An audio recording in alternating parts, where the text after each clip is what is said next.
The first thing Sorin Vale felt when he saw his ex-wife standing outside his apartment the next morning was not anger.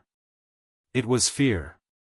Not the kind that makes a man run, but the kind that freezes him in the doorway, hand still on the lock, heart suddenly beating like it remembered every wound at once. Maribel stood beneath the pale morning sun with tired eyes, trembling hands, and the same blue scarf she used to wear on rainy days when they were still married. The night before, she had seen him laughing across a café table with another woman, and now she was here before breakfast, looking like she had carried the whole weight of their broken marriage up 4 flights of stairs. Before this story unfolds, if you believe kindness still matters, if you believe second chances can heal what pride once destroyed, please like, comment, share, and subscribe to the channel Ancient Truth. Your support helps stories like this reach hearts that may need them most. Sorin had not expected Maribel to come back into his life like this. Their divorce had been quiet on paper but loud in memory. There had been no screaming in court, no dramatic accusations, no shattered glass in the kitchen. There had only been months of silence, cold meals, unanswered questions, and 2 people sleeping on opposite sides of the same bed like strangers waiting for permission to leave. When it finally ended, Sorin told everyone he was fine. He went to work, paid his bills, learned to cook for one, and stopped looking at the second coffee mug in the cabinet. But grief has a strange way of behaving. It does not always cry. Sometimes it folds laundry. Sometimes it smiles at coworkers. Sometimes it sits alone at a window on a sunny afternoon and forgets how to breathe. The woman Maribel had seen him with was named Avellini Cross, a kind school counselor with warm eyes and a laugh that made people nearby look over and smile. Sorin had met her at a charity event for children's art programs, and for the first time in years, he had felt something loosen inside him. It was not love yet. It was not even hope. It was simply the relief of being seen without being judged by the past. They had gone out for lunch on a bright Saturday, daylight spilling over the city, traffic humming gently beyond the cafe windows. Sorin remembered laughing because Avellini had told him that children drew the truth better than adults spoke it. For one brief hour, he had not felt like a divorced man. He had felt like a person beginning again. Then he saw Maribel across the street. She had been standing near a flower stall, holding a paper bag against her chest. Her face changed the moment their eyes met. It was a small change, but Sorin knew every language of her expression. Surprise became pain. Pain became pride. Pride became something colder. She looked at Avellini, then back at Sorin, and walked away before he could even stand. All evening, that image stayed with him. Her shoulders stiff. Her steps too fast. Her dignity fighting a battle her heart had already lost. Sorin told himself it did not matter. They were divorced. Maribel had chosen distance long before the papers were signed. He had the right to move on. But rights do not always comfort the heart. Now, in the morning light, Maribel stood at his door. She looked older than she had yesterday, though only a night had passed. Her hair was tied carelessly, her eyes swollen, her lips pressed together as if one wrong word would break her. Sorin wanted to ask why she was there, but the question felt cruel. He stepped aside. She entered slowly, as if the apartment itself might reject her. The place had changed since she left.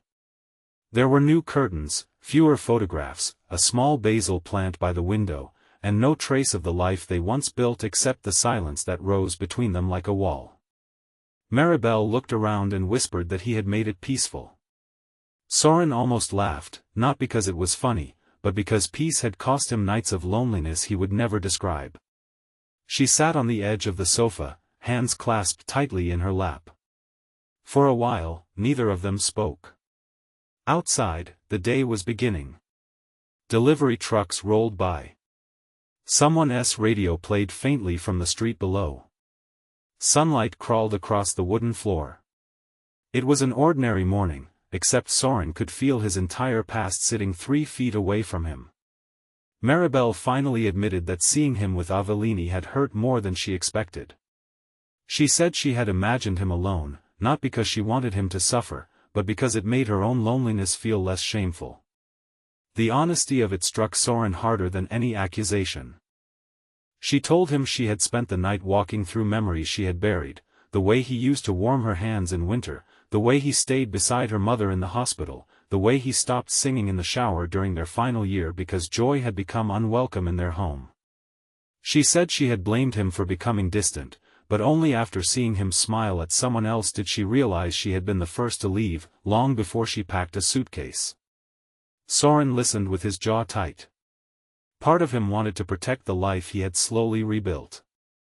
Another part, the wounded part, wanted her to understand every night he had waited for her to notice he was drowning. He remembered their 5th anniversary, when he had reserved a table by the river and she had forgotten. He remembered the winter she took extra shifts to avoid coming home. He remembered trying to talk, only to be met with exhaustion, irritation, or silence. But he also remembered what grief had done to her after they lost the baby they never got to hold. They had not known how to mourn together. Sorin had become gentle and careful. Maribel had become sharp and unreachable. Each thought the other had abandoned them, when really they had both been trapped inside the same pain with no map out. That was the truth neither of them had been brave enough to name. The morning stretched on. Maribel began to cry quietly, not dramatically, not to win him back, but like someone whose strength had finally run out. She said she was not there to ruin his new life. She was not there to demand anything. She only wanted to apologize while there was still enough light left in her soul to do it honestly. Sorin looked at her and felt years of bitterness shift inside him. Not disappear, not magically heal, but shift, like a locked door finally giving way. He realized then that forgiveness was not a grand speech. Sometimes it was just the decision not to punish someone for being broken when you had been broken too. He told her he had been angry for a long time. He told her he had hated how easily she seemed to walk away. He told her he had waited for a call, a letter, a sign that their marriage had meant more than signatures and boxes. Maribel covered her face, and Sorin saw that every word was landing where it needed to. Yet he did not say it to hurt her. He said it because truth, after years of silence, had become the only kindness left. By noon, the apartment smelled of coffee. Sorin made 2 cups out of habit, and when he placed hers in front of her, both of them noticed the old rhythm. The second mug. The one he had never thrown away. Maribel wrapped her fingers around it and smiled through tears. For a moment, they were not divorced people discussing regret. They were simply 2 humans sitting in daylight, remembering that love had once lived there. But healing is never simple. That afternoon, Avellini called. Sorin stepped into the kitchen, his voice low, honest, careful. He told her Maribel had come by and that they were talking. There was a pause on the other end, and though Avellini was kind, Sorin could hear the disappointment she tried to hide. She told him gently that beginnings deserved honesty too. When the call ended, Sorin stood by the sink, looking at the sunlight flashing on the dishes, knowing that every heart involved now depended on his courage to be truthful. Maribel did not ask what Avellini said.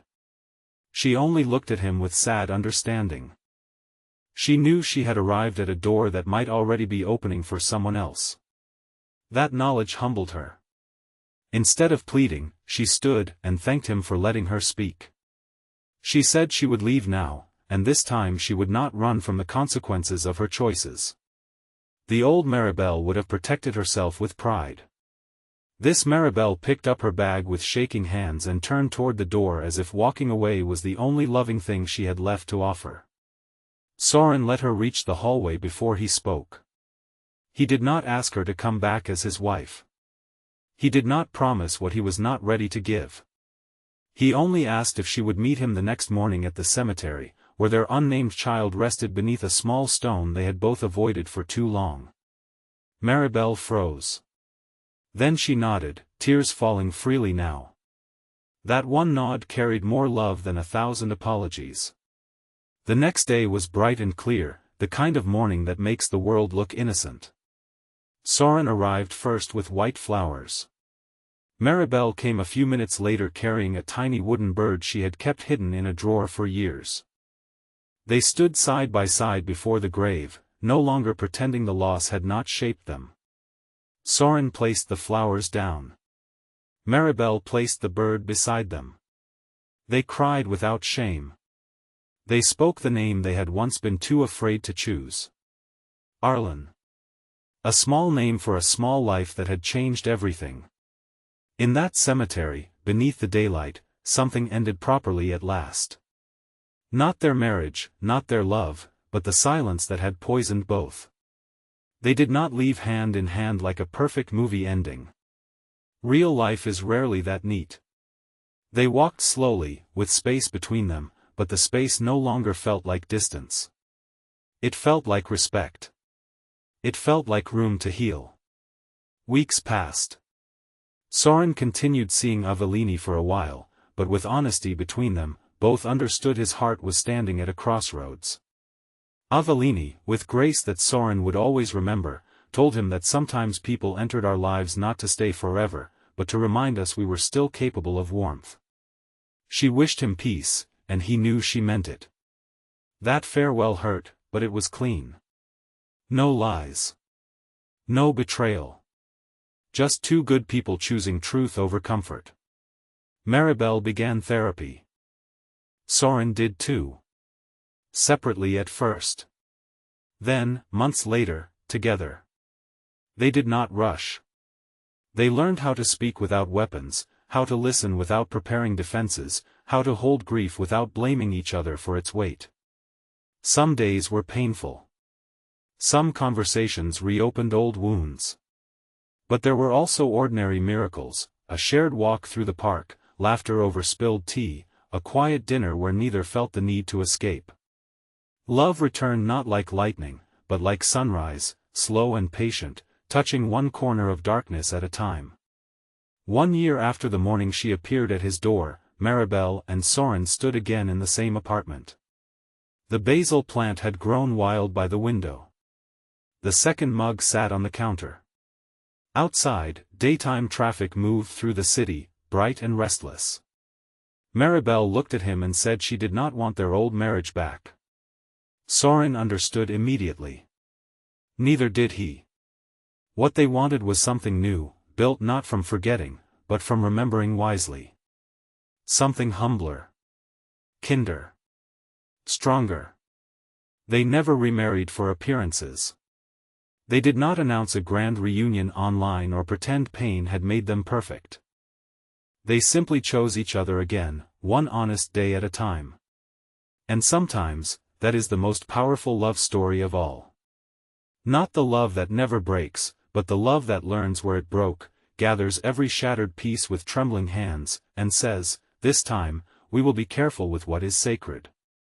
If this story touched your heart, please like this video, share it with someone who still believes in healing, comment your thoughts, and subscribe to Ancient Truth for more emotional stories that remind us what it means to be human.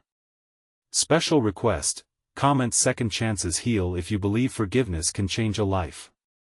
By the time Sorin opened his door the next morning, he no longer feared what stood on the other side. Because sometimes the person waiting there is not coming back to destroy your peace. Sometimes they are carrying the missing piece of it.